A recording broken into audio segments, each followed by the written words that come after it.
Monsieur Yannick Moussa.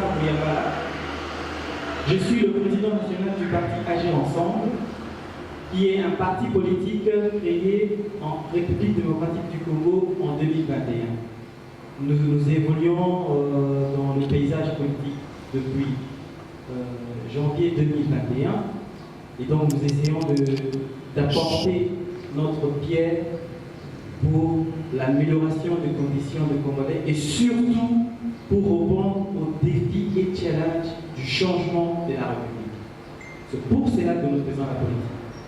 Et comme nous sommes jeunes, majoritairement dans cet engagement, et donc c'est la première, je veux dire, le fer de lance, ou sinon la première force politique, le leadership de la nouvelle génération, et donc je suis très heureux de vous compter parmi nous. Pour ce qui est de la petite histoire liée au parti Agir Ensemble, le parti Agir Ensemble est un parti libéral, c'est-à-dire c'est un parti du centre. Vous le savez, je vais peut-être faire un petit dessin.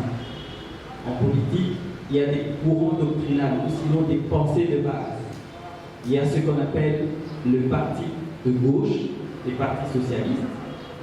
Il y a ce qu'on appelle le parti de droite, le parti républicain, et il y a le courant alternatif qu'on appelle le parti du centre, les partis libéraux, dont le parti Agir Ensemble. À sa création, le parti Agir Ensemble s'appelait Agir pour le changement en 2021. Mais après l'enregistrement, les démarches administratives, nous nous sommes rendus compte qu'il y avait d'autres organisations qui n'avaient pas comme suffixe, donc début, agir, mais qui avaient comme suffixe pour le changement. Alors ça fait une petite confusion. Voilà pourquoi on avait opté pour le changement de la terminaison. Donc nous sommes passés d'agir pour le changement à agir ensemble pour éviter la confusion et l'ambiguïté au niveau de l'administration. Donc c'était plus une recommandation au niveau du ministère de l'Intérieur. Et donc c'est comme ça que nous appelons maintenant Agir Ensemble. Jusqu'ici, je me suis bien fait comprendre. C'était la présentation de la personne que je suis, parce que c'est moi qui vous parle, et c'était la présentation de la machine qui nous invite, qui est le parti Agir Ensemble.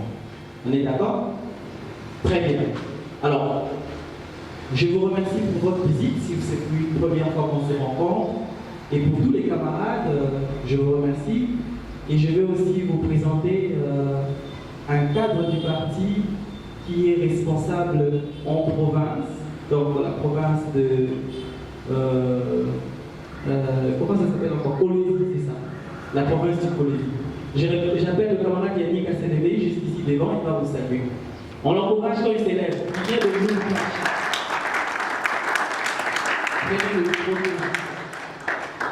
Dites un mot.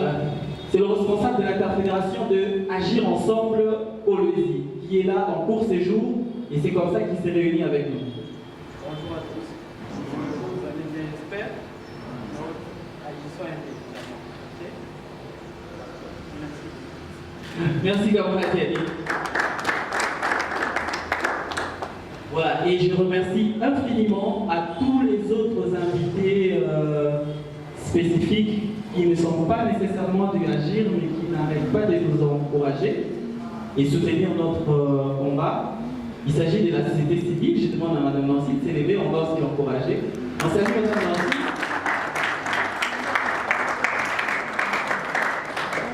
Et puis on salue Mme Verlette, qui est aussi...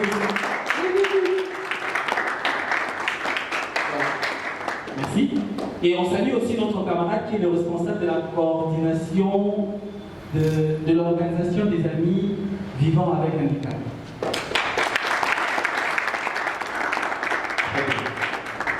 Donc voilà. Et puis notre invité qui vient de l'Inde, Madame Renate.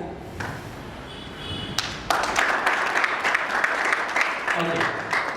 Voilà un peu en dehors de nous le parti Agir et les amis qui ont été invités. Et avant d'expliquer la raison de notre rencontre, j'aimerais aussi vous présenter ou sinon donner l'occasion aux cadres qui sont présents, aux hauts cadres du parti qui assistent. Malheureusement, ils ne sont pas tous là, il y a des embouteillages et tout ça.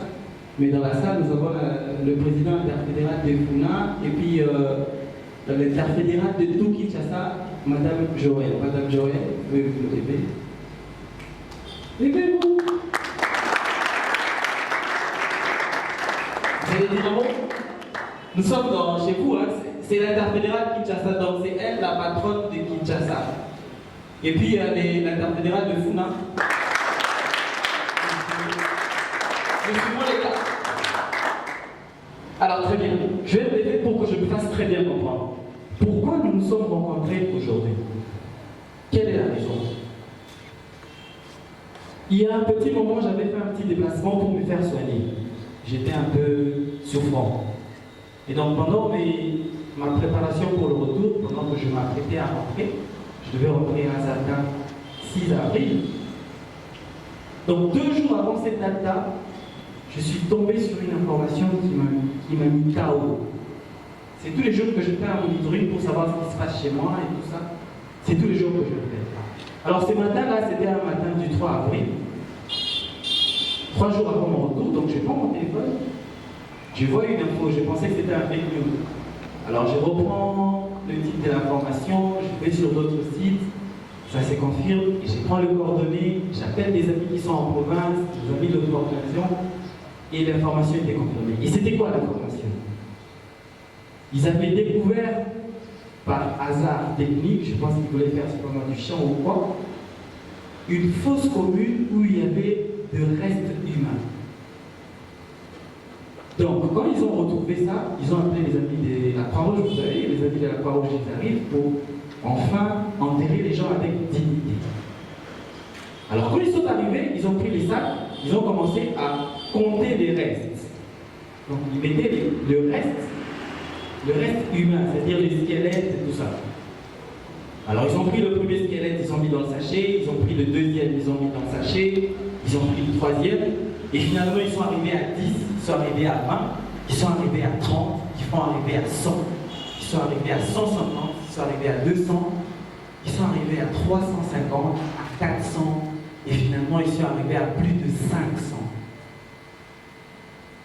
C'est-à-dire qu'on était là face à une fosse commune qui abritait plus de 500 personnes congolais comme toi et moi. 500. Donc on les a mis dans les bacs en plastique, tout ça, on les a emballés pour les enterrer dignement. Ok? Après la société civile s'est présentée, les autorités locaux sont venues, etc. C'est qui était bien fait. Là nous étions, je crois, le 3 avril, n'est-ce pas? Là aujourd'hui nous sommes le 21 avril. Est-ce que quelque part vous avez entendu parler à la radio ou à la télé depuis le 3 de l'histoire que je viens de vous raconter? Qui a entendu parler de ça qui lève la main? Qui a entendu parler de cette histoire-là? Dans les réseaux sociaux ou à la radio ou à la télé? Personne? Voilà pourquoi nous sommes réunis. Nous sommes réunis parce qu'en fait, ce n'est pas normal que nous sommes 100 millions de Congolais. Dieu nous a donné 2 345 610 km² de terre. Hein? 2 345 610. Qui a retenu les chiffres? Surtout parmi les plus jeunes. Répète les chiffres.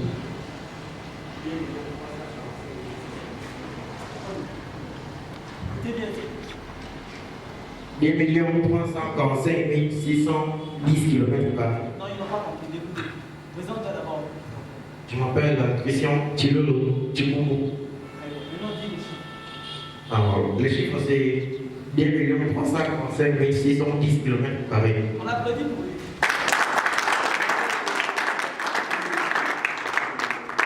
Les amis qui n'avaient pas encore eu l'occasion de retenir ces chiffres, retenez ces chiffres à partir de maintenant. Ces chiffres-là, c'est ça l'héritage que vous avez. Et c'est l'héritage que vous allez laisser à vos enfants. C'est la superficie de notre pays. 345 610 km². C'est ça notre superficie. C'est ça notre combat. Le combat de toute votre vie, c'est ces superficies-là. Vous entendez? C'est-à-dire toute votre vie, à partir de maintenant jusqu'à votre mort. L'héritage que vous allez laisser à vos enfants, c'est ce combat-là. Le 2 345 610 km². Maintenant, en 2023, nous sommes à peu près 100 millions. Avant la colonisation, c'était difficile de compter à combien on était. Je ne sais pas si vous m'entendez.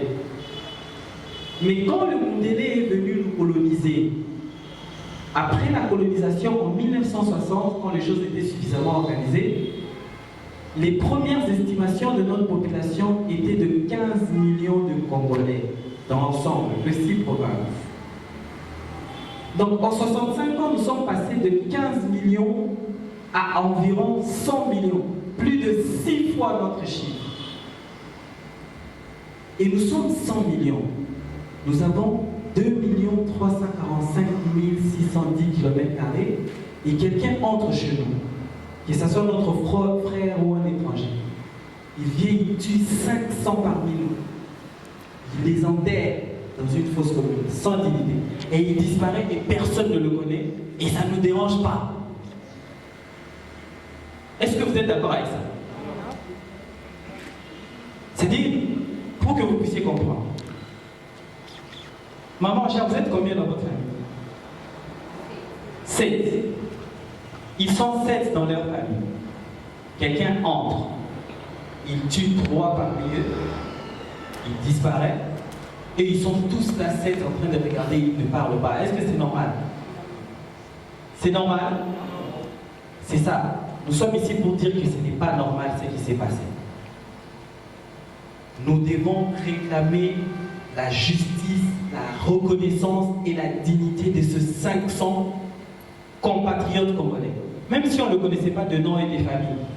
Du fait que nous sommes tous dans ce même superficie-là et que ça nous appartient tous au même degré, c'est notre combat à nous tous. Donc nous sommes venus aujourd'hui pour en parler comme on en parle. Ensuite, pour que ça ne puisse pas disparaître dans l'air, nous allons signer une pétition. D'accord? Le refus que nous avons dit non là, est-ce que nous sommes d'accord? Est-ce que nous sommes d'accord avec ça? Non. Je répète la question pour qu'on se comprenne. Est-ce que nous sommes d'accord que quelqu'un vienne tuer 500 personnes et qu'on ne fasse rien? Non. Je veux qu'on dise ces noms-là très fort, nous tous. Non. Est-ce que nous sommes d'accord? Non. Est-ce que nous sommes d'accord? Non. Très bien. Mais maintenant, la meilleure façon d'exprimer ces noms-là, nous allons signer un document. Parce que si on dit non, dans l'air, ici dans cette salle, personne ne va savoir qu'il y avait un groupe de 50 Congolais qui se sont réunis pour dire non à cette réalité. Mais nous, comme on sait et qu'on n'est pas bête, alors on va signer une pétition. Nous, on va commencer seulement. Et puis on va informer les autres, à la famille, à la maison, tout le monde va informer, tout le monde va aller faire signer la pétition chez lui. On signe, on signe, on signe. Quand on a 100 000 signatures, c'est ça la règle. Je vais vous expliquer quelque chose pour que vous puissiez comprendre la finalité. Les pays, notre pays, vous connaissez le Congo, non? Qui dirige le Congo? Ouais, vas-y. Qui dirige? Ah, Félix Tshisekedi, il est qui? Très bien. Le président, il est secondé par qui? Le membre du gouvernement. Ça veut dire par le gouvernement, ce qu'on appelle le pouvoir exécutif. Par qui d'autre? Très bien. Par les députés nationaux et provinciaux, donc par le pouvoir législatif. Alors, c'est ce qui fait que nous puissions être un pays administrativement organisé. Mais il y a encore une autre institution que vous n'avez pas citée, qui s'appelle l'armée, la police et la justice. C'est eux qui apportent la légitimité qui fait qu'on puisse se dire qu'on est souverain. D'accord? Donc notre souveraineté dépend du président, du pouvoir exécutif, donc le gouvernement, du pouvoir législatif des députés, et enfin des cours et tribunaux et de l'armée. D'accord? Mais cette souveraineté est limitée quelque part. Elle est limitée où? Elle est limitée au niveau des Nations Unies. C'est quoi les Nations Unies? Après 1945, après la Deuxième Guerre mondiale, les États se sont entendus de s'organiser en groupe pour dire personne ne va aller comme il veut. Nous allons tenir compte des avis des uns et des autres et nous aurons un conseil permanent de sécurité. D'accord? Et c'est lui qui va diriger le monde, s'appellera l'Assemblée Générale. En fait, les pays ne sont pas indépendants. Les pays sont dépendants de l'Assemblée Générale des Nations Unies. Ok? Tous les pays du monde. Si vous prenez la planète bleue, vous faites tout ce que vous allez voir comme pays dépend des Nations Unies. On est d'accord? Est-ce qu'on comprend? Je veux qu'on comprenne, hein? Peut-être que même d'autres oublient dans les universités, tout ça. C'est très important. C'est un héritage. Ok? Maintenant, les Nations Unies, dans son texte, dans la résolution numéro 144, prévoit ceci. Prévoit que si un peuple, un gouvernement, un pays ou une communauté quelconque des pays qui se trouvent dans son sein désapprouve quelque chose, un sujet ou un fait, il a le droit de recourir à une pétition pour faire entendre sa voix. On est d'accord? Et nous allons utiliser cette disposition-là aujourd'hui. C'est-à-dire que nous allons faire une pétition, laquelle va nous conduire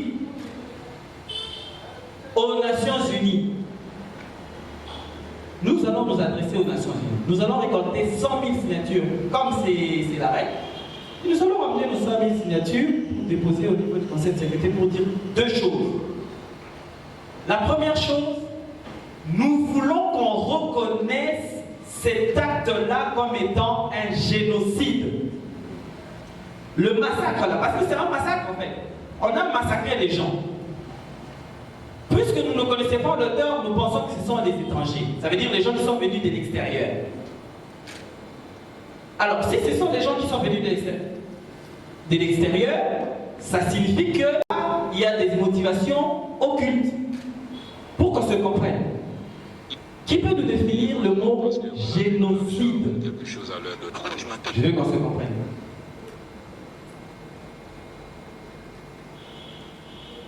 Génocide. Oui, vas-y. Bon, en fait, prends seulement la définition du dictionnaire, c'est mieux. Ça va aider à ce qu'on ne puisse pas avoir des ambiguïtés. merci. Prends le micro. Écoutez bien la définition du dictionnaire. Vas-y, camarade.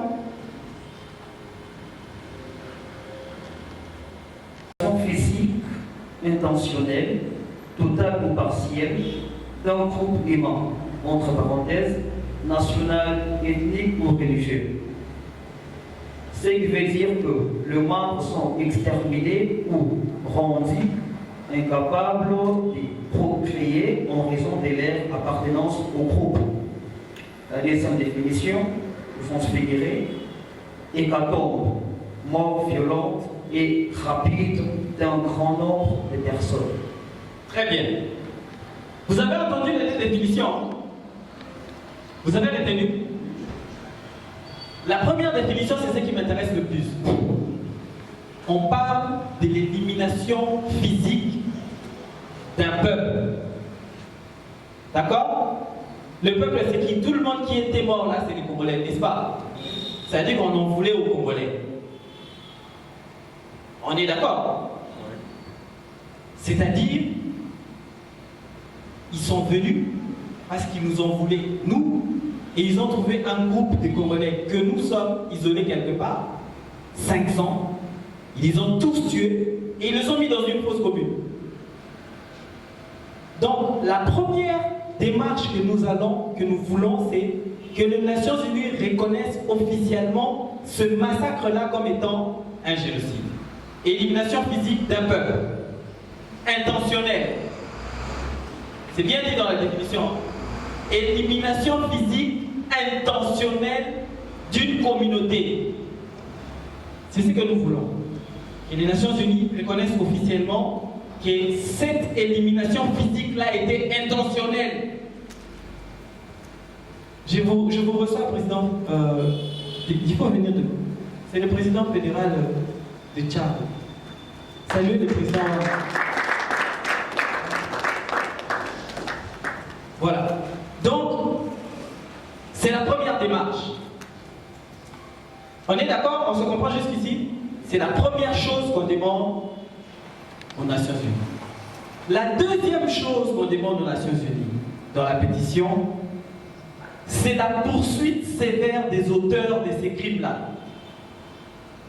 C'est-à-dire qu'ils s'organisent pour ouvrir une commission d'enquête le plus tôt possible, mettre tout le moyen en jeu pour déterminer qui les a assassinés et qu'on puisse punir celui-là. Donc, deux choses. Première chose, reconnaissance officielle de l'acte comme étant un génocide. Deuxième chose, poursuite des auteurs. Est-ce qu'on a retenu les deux choses? On est sûr? Oui. Les camarades, rappelle-nous les deux choses. Oui. Non, les deux choses. C'est très important. Tu n'as pas compris? Tu n'as pas compris?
Voilà ma signature.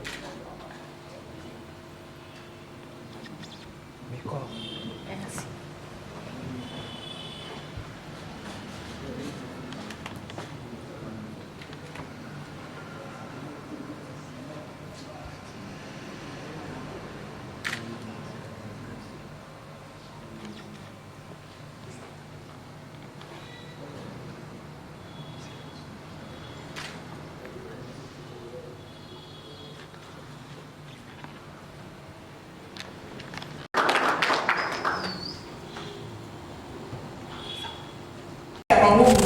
Il y a des mesures, moi par ici, je vais saluer les mesures qui sont prises par le gouvernement pour pallier et pour répondre de manière sécuritaire face à ce que l'on vit. Mais à côté de ça, ça demande à ce que tous les acteurs vont pouvoir agir pour même changement, pour même solution dans les et donc c'est que l'État a sali musala na yango, mais puis sont pas en tant que citoyen. Faut tout ça la faire musala na biso. Et musala mo to sala mo ndenge ni occasion pe ça meni biso la pétition oyo. Il suffirait pour toi au signer. On le va pour la cause nationale. C'est une cause nationale de défendre les âmes. Et moi je dirais génocide d'abord les autres continuer parce que dans le moment où on a enterré ces gens là sont morts, mais ça n'a pas atrocité, ça n'a pas Tumba et ça n'a pas continuer peut-être dans le moment où toi et moi on est réunis dans cette salle. Donc il faudrait que là ta cause y a non bon on a yaki nanga pour venir ma bénissinga non vous êtes venus au Yoki au Balobi devant on a une responsabilité na yo siko eza ya kopanza sango moyen ba pesi biso ya ngolo nga na osala ni nga pe na décider eza ka ministre décider eza ka président de la République nga na yo pe tozo ba décider siko tosa ndeni ya kozwa pétition ko kotambusa yango mutu na mutu a signé. Pourquoi a signé quand les revendications sont nombreuses et que c'est la que tu as une instance où elle s'est pour regardez le nombre de pétitions de faire signer. Congolais balobi assez, c'est assez. Tozo exiger justice. Parce que ce n'est pas pour rien nous sommes signataires dans les traités internationaux, même régionaux. Donc, et ça, la bisoto s'approprier les Cambouyango. Donc, moi je proposerais à ce qu'en sortant d'ici, donc il y a vraiment la mentalité à Komiloba, pour la cause nationale, je m'engage à signer cette pétition. Ceux qui te reçoivent l'amour, et qu'ils ont vraiment malade au midi, pour l'écolo, surtout pour l'écolo, et pour nous permettre de libre à bateau, et pour faire cesser ce que vit notre pays à l'Est. Merci. Nous avons vu aujourd'hui, vous avez réuni les gens, parti agir. On voudrait comprendre quel est l'objectif de cette rencontre. Aujourd'hui, c'était simplement l'activité solennelle de lancement de la pétition nationale qui n'a pas de coloration politique, envie d'exiger deux choses auprès de la communauté, tant internationale que nationale, mais principalement la communauté internationale, c'est que la reconnaissance de massacres brutaux et inacceptables de l'Est de la République comme étant un génocide de notre peuple. Ça, c'est le premier objectif de cette pétition. Et le deuxième objectif de la pétition, c'est nous réclamons et nous exigeons avec la plus grande énergie auprès des Nations Unies la poursuite sévère, et alors sévère et rigoureux, de tous les auteurs de ces faits macabres et inacceptables. Nous ne pouvons pas accepter, fort de nos 100 millions d'habitants aujourd'hui, avec un espace d'environ 2 345 610 km², que les gens viennent s'amuser avec nous comme si on était 10 ou 50. Donc c'est totalement inacceptable et nous avons lancé cette pétition aujourd'hui pour ces deux raisons. Il s'agissait ici, là, d'une cérémonie solennelle, je dirais. Nous avons lancé simplement la pétition et cette pétition devait être signée par tous les Congolais.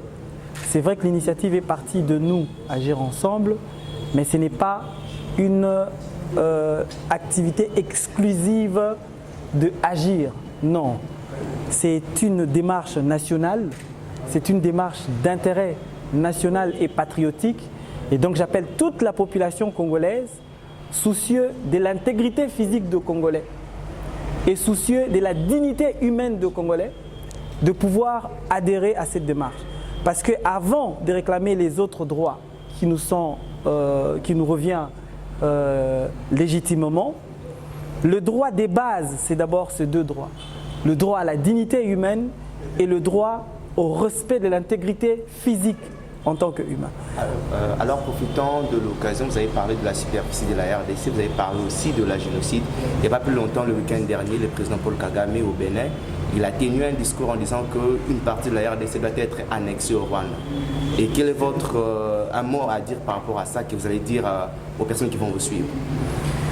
Le président Kagame parle pour son peuple. Il est tout à fait normal qu'en tant que peuple, quand on le dirige, on puisse avoir des ambitions et des objectifs à atteindre en vue d'améliorer les conditions de vie de sa communauté. Il est tout à fait dans le droit de dire ce qu'il pense par rapport à son pays. Ça ne nous engage pas en tant que peuple. Parce que vous savez, la puissance fait naître des appétits. D'accord? Le plus important, c'est que faisons-nous? Quelles sont nos ambitions en nous? Quelles sont nos ambitions à nous en tant que peuple, dirigeants, nation et État vis-à-vis de nos voisins? C'est ça ce qui est le plus important. Parce que là, la réponse c'est administration, souveraineté, intégrité territoriale. C'est ça les réponses.